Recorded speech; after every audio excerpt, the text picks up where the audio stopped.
The elevator doors closed on her reflection before she could stop staring at it. Cardboard box against her hip. Mascara doing exactly what mascara does when a woman has been crying in a bathroom stall for 6 minutes and refuses to admit it to anyone in the building.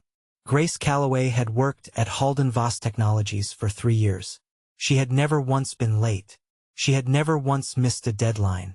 But none of that mattered 30 minutes ago when Marcus Feld from compliance walked into her cubicle with 2 security guards and a folder that supposedly proved she had authorized 4 transfers totaling $11 million to a shell account in the Caymans. She had never seen that folder before in her life. She had never touched those accounts. She barely had access above her pay grade to approve a catering order. But the folder had her employee ID stamped on every page. Her digital signature, forged with a precision that made her stomach drop the second she saw it. Someone had built this. Someone had built it carefully, and they had built it to end with her walking out of a glass tower with a box of desk plants and a stapler she was pretty sure was actually company property. The doors opened onto the lobby. Fluorescent light, marble floor, and Priya Nakamura standing by the security desk with her arms crossed, not even trying to hide the smirk. Priya had wanted Grace's desk for 8 months. Priya had also, Grace was only now putting together, spent a suspicious amount of time hovering near Grace's terminal during her lunch breaks. Guess the golden girl wasn't so golden after all, Priya said. Loud enough for the security guards to hear, loud enough for the 2 junior analysts trailing behind her to laugh. Grace did not answer. She had learned a long time ago that answering people like Priya only fed them. She walked past the marble reception desk, past the gold letters spelling out Halden Voss Technologies, past the security guard who would not meet her eyes because he had liked her, actually liked her, brought her coffee some mornings, and now could not look at the woman he had just escorted out like a criminal.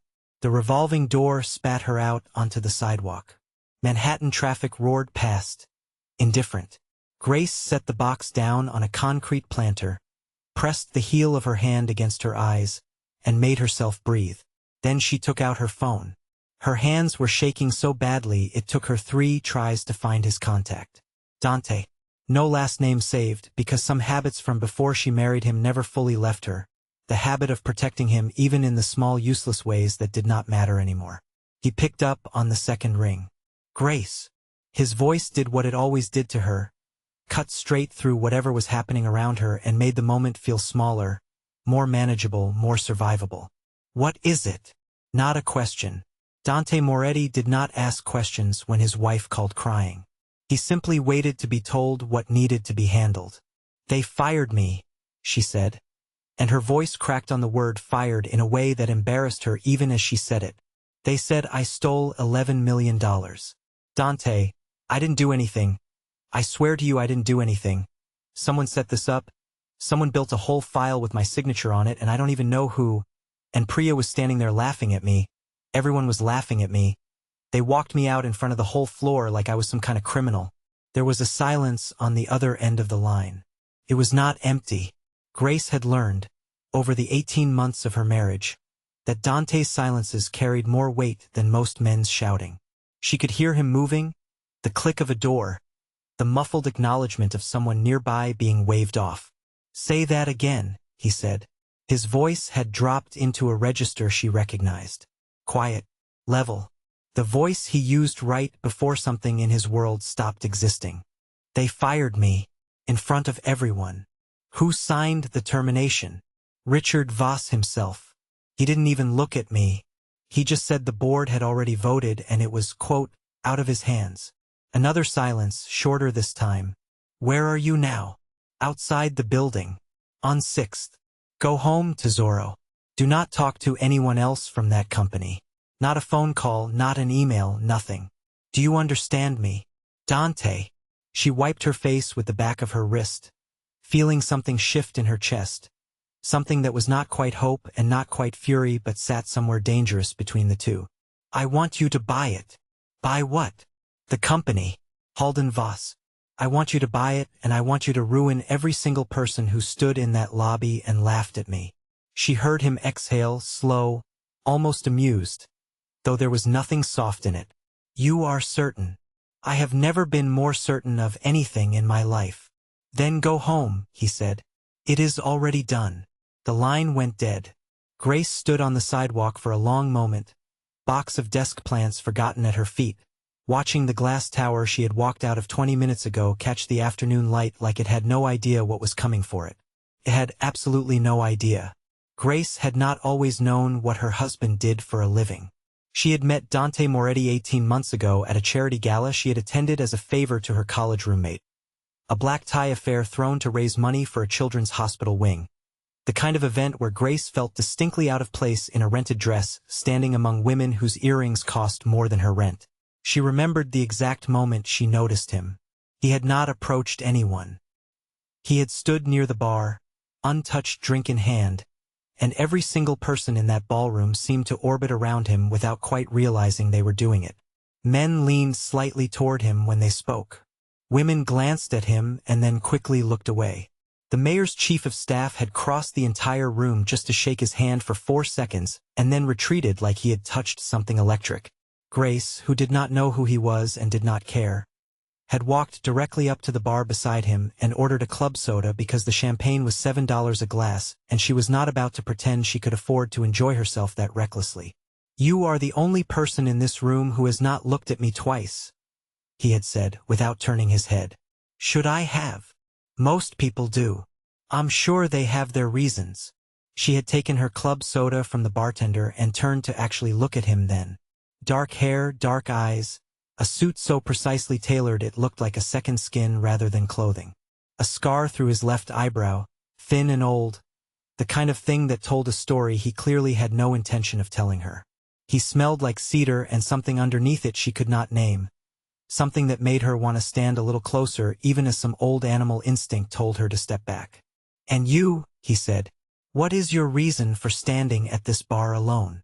I don't like small talk with people who assume things about me based on my dress." Something had moved behind his eyes then. Something that was not quite a smile but was adjacent to one. "I assume nothing about you yet." "Good," she had said. "Keep it that way." He had not smiled that night. Not once. She learned much later that this was rare, that Dante Moretti did not smile for strangers, did not warm to people easily, and the fact that he had spent 40 minutes talking to her at that bar, asking about her work at a technology firm she found dull but stable, listening in a way that felt like actual attention rather than performance, had apparently alarmed at least 3 people close to him enough that they mentioned it to each other before the night was over. She learned this detail later from a woman named Teresa, an older cousin of Dante's who ran a bakery in Bensonhurst and had, over time, become something close to a friend. Teresa had told her, over flour-dusted hands and a tray of cooling cannoli shells, that Dante had not spoken to a woman at a social event for longer than 5 minutes in the 6 years since his brother died. Grace had asked what happened.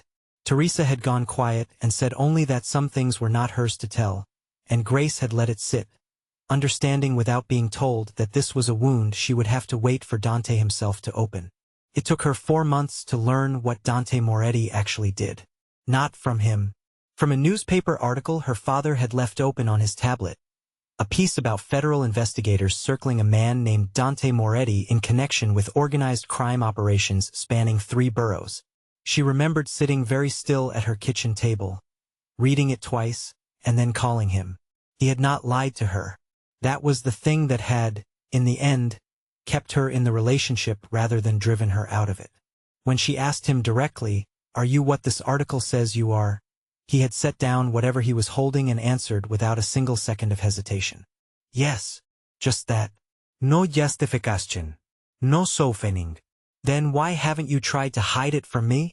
"Because you would have found out eventually, and I would rather you hear it from me while I am standing in front of you than read it in a newspaper while I am not." She had asked him that same night whether he had ever killed anyone. He had not flinched from the question the way she half expected him to.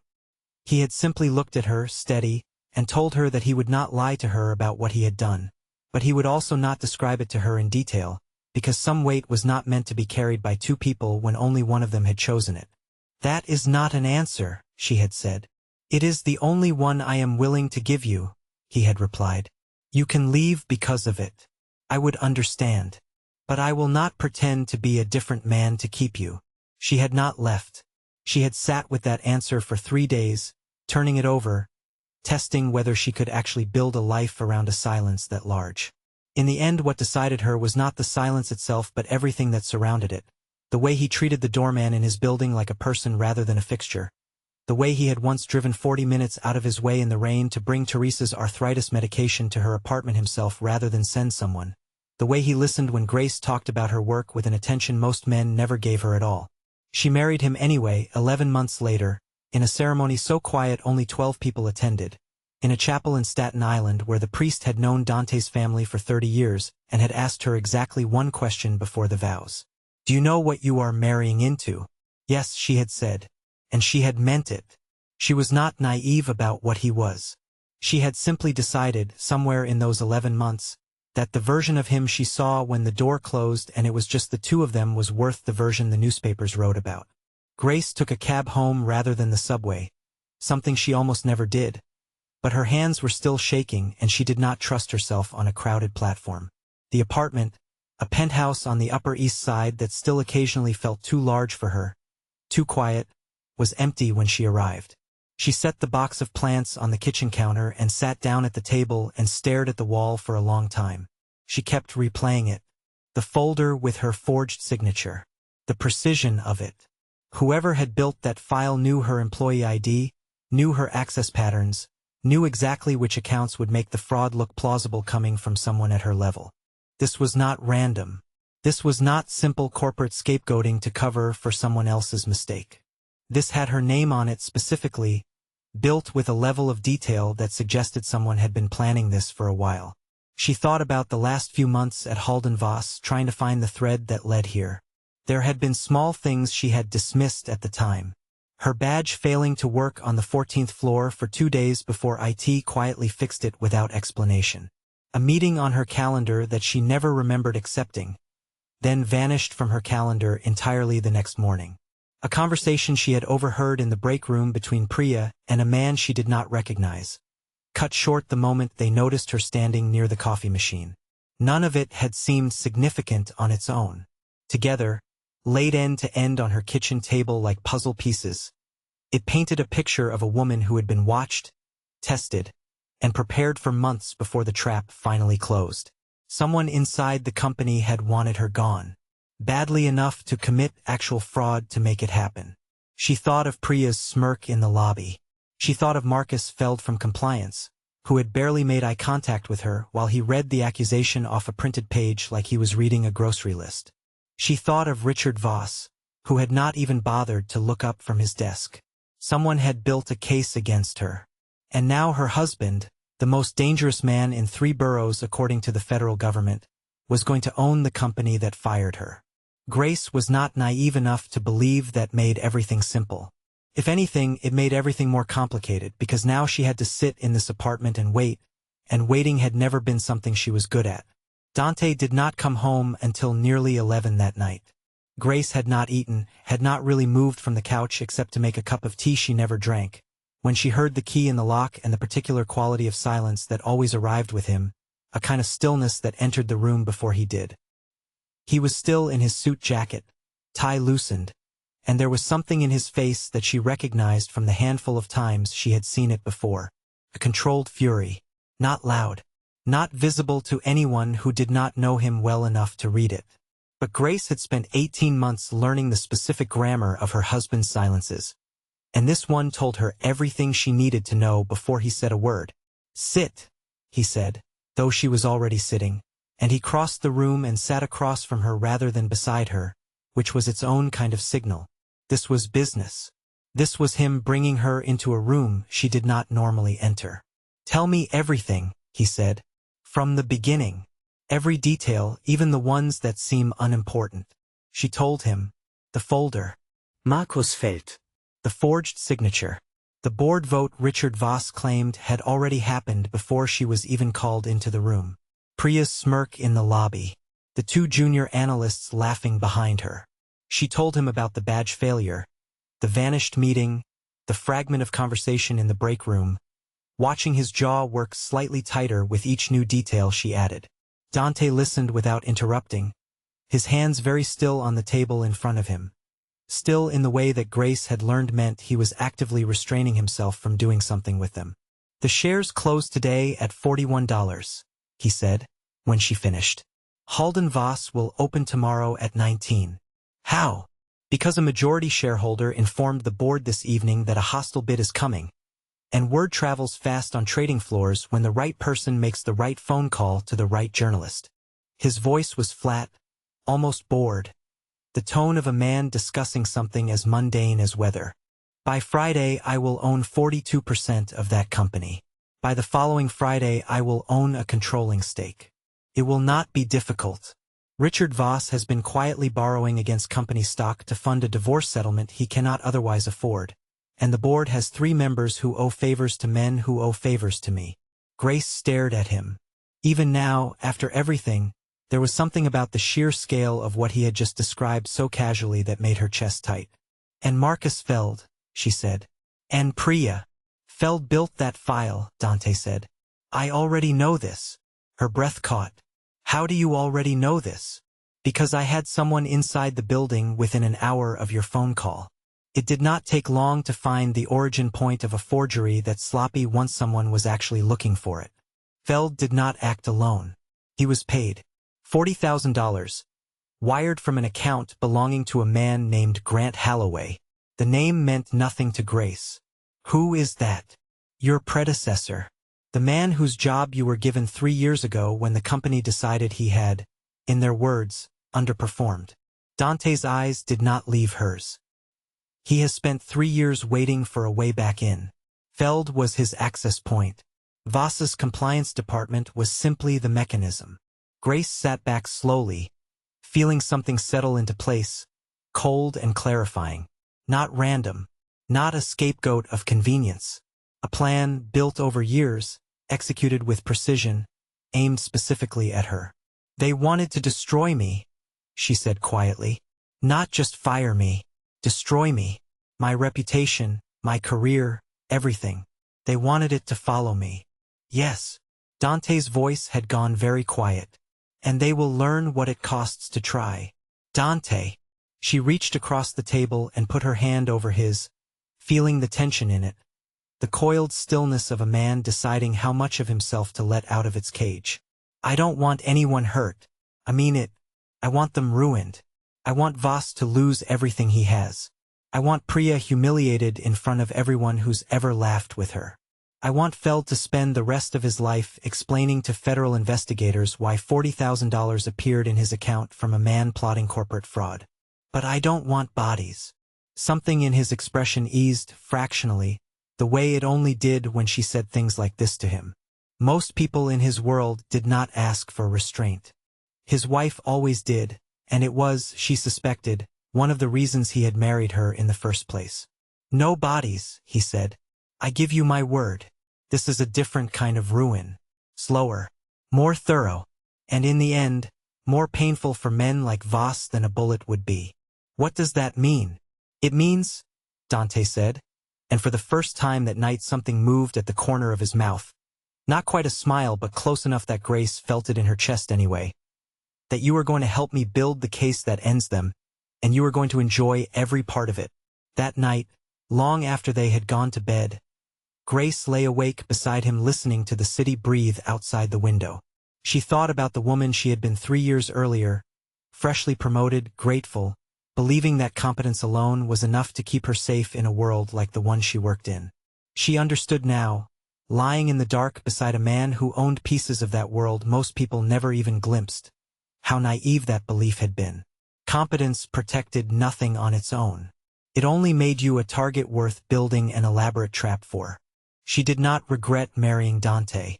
She had never regretted it, not once. Not even in the moments when his world pressed uncomfortably close to hers. But lying there that night, she understood for the first time exactly how much weight her single phone call from the sidewalk had carried. How many lives it was already quietly rearranging while she sat crying in a cab on her way home. She fell asleep eventually with his hand resting over hers on the mattress between them, and she did not dream about the lobby at all. 3 days later, Grace sat in a conference room on the 14th floor of a building she had never set foot in before. Across the table from a forensic accountant named Owen Reyes, and a corporate attorney whose retainer alone probably cost more than Grace's old annual salary. Dante sat at the head of the table, not speaking, letting his wife run the meeting because he had told her plainly the night before that this was hers to lead if she wanted it. She wanted it. Feld built the file using access credentials that were supposed to expire when I was promoted off the transaction approval team 8 months ago, Grace said, sliding a printout across the table. But they didn't expire. Someone in IT never revoked them. That's not an accident. That's negligence someone got paid to commit. Owen Reyes, a thin man with reading glasses pushed up into graying hair, nodded slowly as he studied the page. You built this timeline yourself? I worked there for 3 years. I know exactly how their systems are supposed to function, which means I know exactly where they didn't. She is more useful than the entire team you hired last month, Dante said quietly, and Grace caught the flicker of pride in it even though his face stayed perfectly composed. The attorney, a sharp woman named Renata Oquosa, who Grace had liked immediately for the simple reason that she did not waste time on pleasantries, tapped her pen against the table. If this timeline holds, and I believe it will, we are not looking at simple wrongful termination. We are looking at a coordinated fraud conspiracy involving at least 3 named individuals, with financial trails leading directly to Grant Holloway. That is not a civil case, Grace. That is a criminal referral. Good, Grace said. Renata spent the next hour walking the room through the shape of the case as it currently stood, and Grace found herself surprised by how naturally she slid into the rhythm of the discussion, asking sharp questions about evidentiary standards, pointing out gaps in the timeline that even Owen Reyes had not yet flagged. Dante watched her the entire time with an expression she rarely saw on him in front of other people, something close to open admiration, unguarded in a way his face almost never was in a room with more than one other person present.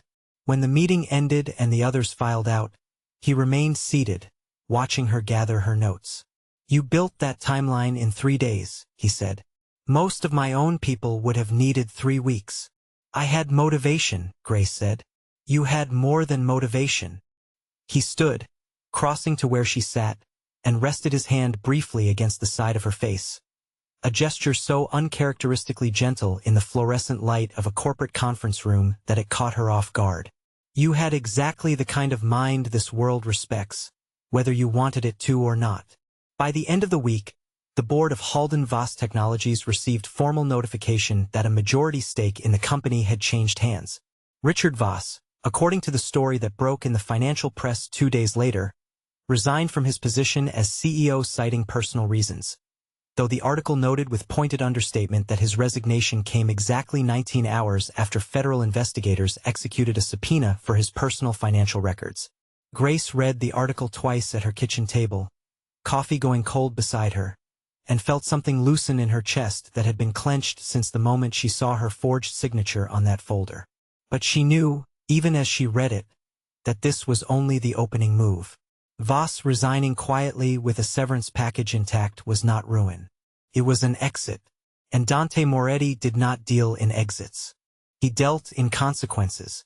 The new CEO of Halden Voss Technologies was announced 11 days after Grace walked out of the lobby with a box of desk plants and a stapler that was, technically, hers now since nobody had bothered to ask for it back. Her name was Vanessa Cho, and she had spent 14 years turning around distressed technology firms before quietly disappearing from public view after her last position, a fact the press had mostly overlooked in their coverage of the acquisition. Grace had not overlooked it. She had recognized the name immediately, because Vanessa Cho was the woman Dante had personally recruited for exactly this purpose, brought in from a boutique restructuring firm in Chicago with a reputation for being ruthless in exactly the way this situation required.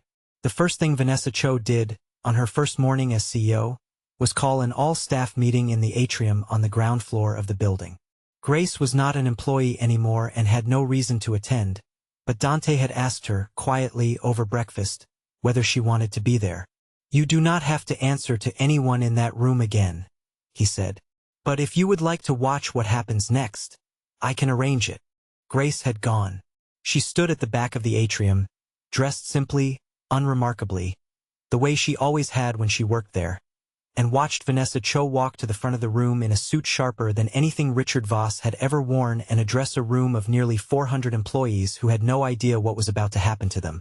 I am not here to make friends, Vanessa Cho said, her voice carrying without effort across the atrium. I am here because the previous leadership of this company allowed a fraud to occur inside these walls that resulted in an innocent employee being wrongfully terminated, publicly humiliated, and nearly criminally implicated for a crime she did not commit. That employee was Grace Calloway. A murmur moved through the room. Grace felt several heads turn, though she kept her eyes fixed forward, her spine straight, refusing to give anyone the satisfaction of watching her flinch. An internal investigation has already identified 3 individuals directly responsible for constructing the fraudulent documentation used to terminate her, Vanessa continued. Marcus Feld from compliance has already been terminated for cause and referred to federal authorities. 2 additional individuals who actively participated in humiliating Ms. Calloway on her way out of this building, in violation of this company's code of conduct regarding workplace dignity, have also been terminated effective immediately. Grace watched Priya Nakamura's face drain of color from across the atrium. Watched her look around frantically for support that was not coming, because the 2 junior analysts who had laughed alongside her in the lobby that day were, apparently, the other 2 names Vanessa had just referenced.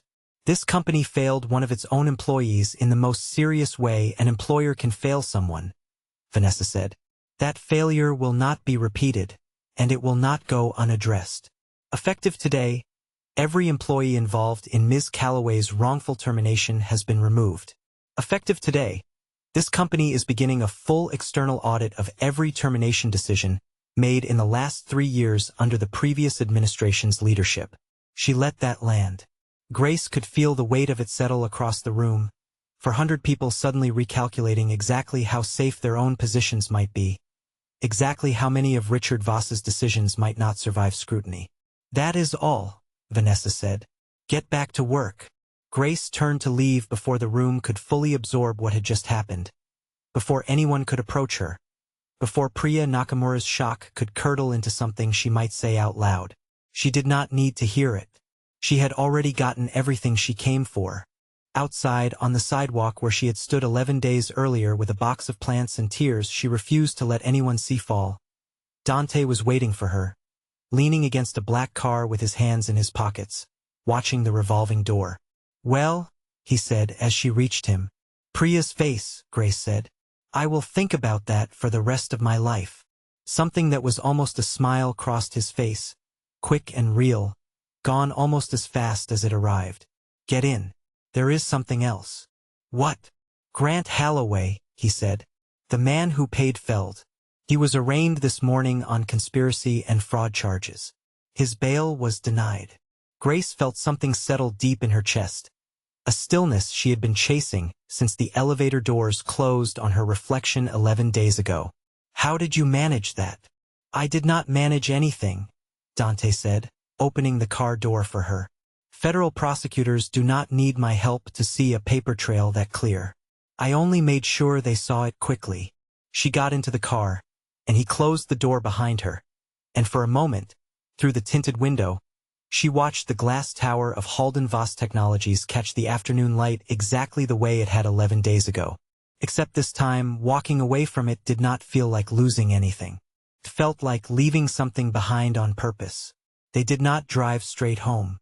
Dante had the car take them instead to a small restaurant in the West Village, a place with no sign out front, where the owner greeted him by first name and led them without a word to a corner table that seemed permanently reserved for exactly this purpose. Grace had been there before, twice, both times on occasions that mattered to Dante in ways he rarely explained but that she had learned to recognize. Why here? She asked. Once the owner had retreated and left them alone with a bottle of wine neither of them had ordered. Because this is where I brought you the night I decided to marry you, Dante said. And because today felt like it deserved to end somewhere that meant something, rather than in a car. Grace looked at him across the table, at the low candlelight catching the sharp line of his jaw, and felt something in her chest that had nothing to do with Priya's face or Feld's arrest or Voss's ruined reputation. Something quieter. Something that belonged only to the two of them. I keep thinking about the version of me from 11 days ago, she said. Standing in that lobby. I thought that was the worst day of my life. He reached across the table and covered her hand with his, watching her with the particular stillness he reserved only for her. the stillness that had nothing guarded in it at all. And now I think it might have been the day I found out exactly what you would do for me. She turned her hand over beneath his, lacing their fingers together. You didn't hesitate. Not for 1 second. I told you to ruin them and you didn't ask why, you didn't ask if I was overreacting, you just said it is already done. You are my wife, Dante said, as though this explained everything, and in his world, in the particular grammar of loyalty he had built his entire life around, it did. Nothing that is done to you goes unanswered. Not while I am breathing. That night, in the quiet of their apartment, Grace sat on the couch with her feet tucked beneath her. A glass of wine she had barely touched sitting on the table, watching Dante loosen his tie by the window with the city spread out gold and endless behind him. I love you, she said, quietly, crossing the room to him. Even knowing everything I know about what that phone call actually meant. Even knowing what it costs the people who hurt me. I know, Dante said, his hand finding the back of her head, holding her there like something he had no intention of ever letting the world take from him again. That is why I married you. You know exactly what I am and you chose it anyway. Eyes open. Outside, the city kept moving, indifferent and enormous, the way it always did. Somewhere in it, Richard Voss was drafting statements his lawyers would never let him send. Somewhere in it, Priya Nakamura was updating a resume that would not explain why her last position ended the way it did. Somewhere in it, Grant Holloway sat in a cell waiting for a bail hearing that was never coming. And somewhere above all of it, in a penthouse with the lights low and the city gold through the windows, Grace Calloway stood in her husband's arms and understood, fully and without a single doubt left in her, exactly what she had married. Not despite the danger of it, because she had never once needed saving from it. She had only ever needed someone willing to burn the world down beside her when it came for what was hers. And Dante Moretti, quiet and certain and utterly without mercy for the people who had made his wife cry in a bathroom stall, had proven, in 11 days, exactly how far that willingness went.